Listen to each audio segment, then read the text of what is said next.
अपनी chief justice साहब काजी पाजी से साहब, हम बड़ी उम्मीद रख रहे थे आपसे, बड़ी उम्मीद रख के बड़ी उम्मीद रख रहे थे। आपने जब कहा कि मैं आइन के मुताबिक चलूंगा, कानून के मुताबिक चलूंगा, मुझे अफसोस है आपने आइन और कानून का रास्ता नहीं अपनाया। 9 मई की रट लगाए हुए हैं। हम कहते हैं बिल्कुल आए, उस पर आजाद जुडिशियल कमीशन बनाए, पता चल जाए कि कौन रिस्पॉन्सिबल है, पता चल जाएगा कि इसकी पीछे मोहसिन नकवी और आईजीपी पंजाब है कि कोई और है इसके पीछे।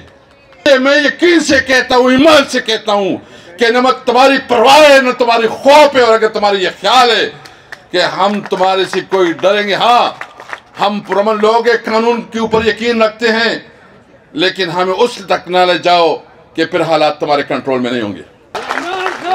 और मैं ये भी कहूं, अभी ज़िमनी इंतखाबात आ रहे हैं, मैं गौर साहब से भी रिक्वेस्ट करूंगा अपना शेड्यूल बनाए पंजाब का। मैं तमाम जितनी भी लीडरशिप इधर बैठी है पंजाब की शेड्यूल बनाए। ये किसी के बाप का मुल्क नहीं है, ये हमारा मुल्क है। हमने कानून और आइन के मुताबिक अपनी जद्दोजहद रखनी है। हम अपनी ज़िमनी इंतखाबात में इंशाअल्लाह अवाम के पास जाएंगे, जलसे करेंगे, जुलूस करेंगे। हमने तो कभी तशद्दुद नहीं किया।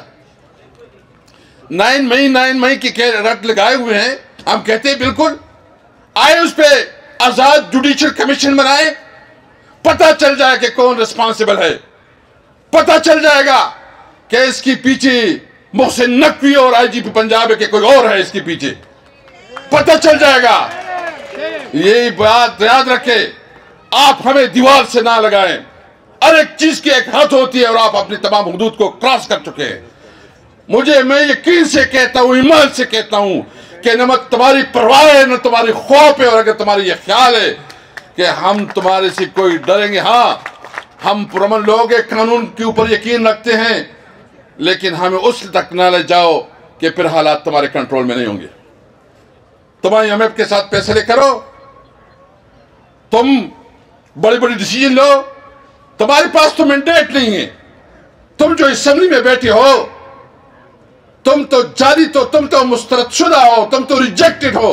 तुम किस बुनियाद पे तुमने हमारे अवाम की वोटों की तौहीन की है, मैंडेट की तौहीन की है? क्या ख्याल है ये भूल जाएंगे? क्या हम इससे पीछे होंगे? क्या हम डर जाएंगे इससे? याद रख के, जब तक हम अपना मैंडेट वापस नहीं करेंगे, जब तक अपने अवाम का हक वापस नहीं लेंगे, इंशाअल्लाह तुम्हें चैन से बैठने नहीं देंगे। इंशाअल्लाह इस मुल्क को इस वक्त जरूरत इस बात की है कि इस मुल्क को कानून आइन के मुताबिक चलाएं। मैं इस 23 मार्च के बाबरकत दिन के तवज्जुह से और हमारे अपने वकला साहिबान के तवज्जुह से, अपनी चीफ जस्टिस साहब काजी पाजी से साहब, हम बड़ी उम्मीद रख रहे थे आपसे, बड़ी उम्मीद रख के बड़ी उम्मीद रख रहे थे।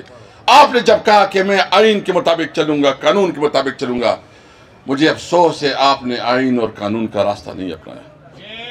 आपने नहीं अपनाया। मैं आपसे उम्मीद रखता हूं कि अगर अब भी आपने अपनी गलतियों का एहसास नहीं किया तो आपके कुछ दिन है चले जाएंगे, तारीख में आपका नाम अच्छा याद नहीं रखा जाएगा।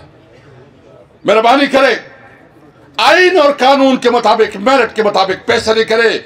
जो भी जिम्मेदार है, जो भी रिस्पॉन्सिबल है, इसको अकाउंटेबल बनाए ताकि ये मुल्क आगे चले।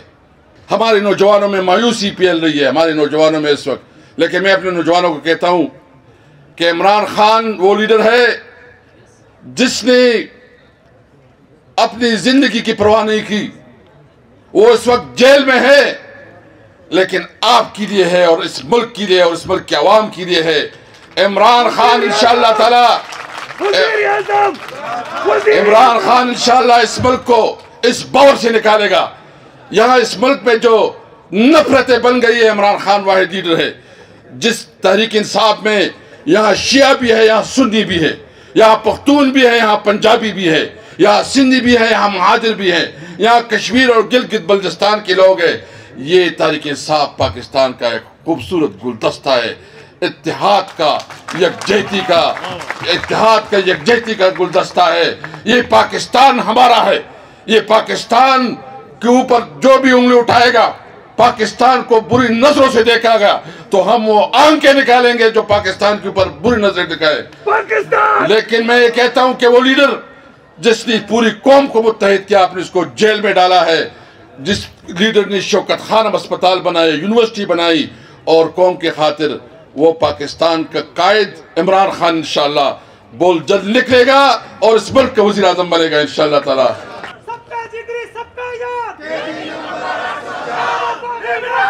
हमें अफसोस है इस वक्त कि हमारे सरहदात पे हमारे ताल्लुकात ठीक नहीं है। हमें पड़ोसियों के साथ डिप्लोमेसी के तहत अच्छे ताल्लुकात रखने चाहिए।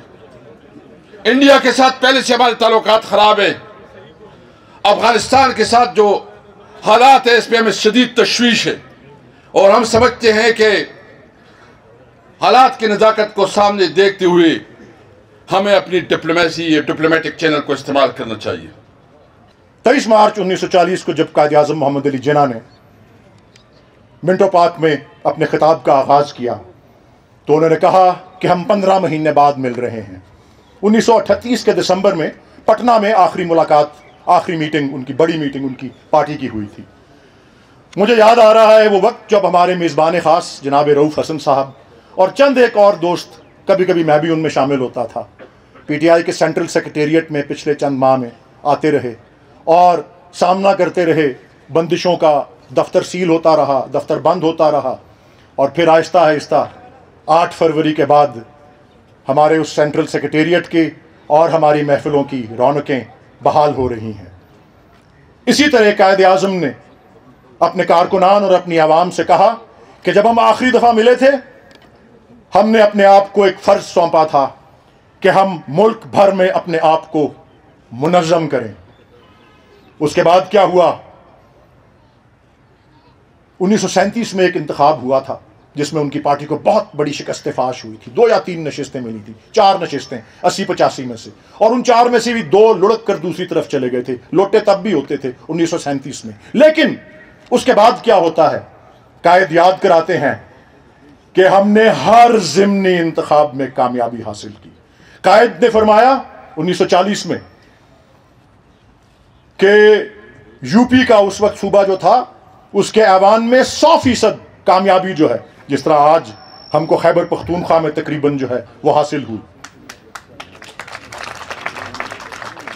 और फिर यह भी कहा कि हमने ख़वातीन की बड़ी ख़ास कमेटी तश्कील दी है ताकि आपको इस बात का एहसास हो सके। ये कायद ने कहा कि कितना ये ज़रूरी है, बेहद ज़रूरी है कि हम अपनी ख़वातीन को हर मुमकिन मौक़े फ़राहम करें ताकि वो ज़िंदगी की जिद्दोजहद में हमारे साथ शिरकत कर सकें। कायद ने यह फरमाया कि वो चादर और चार दीवारी और घर में रहते हुए भी एक अहम तरीन किरदार अदा कर सकती हैं। इसी के पेश नज़र मैं आज की पहली मेहमान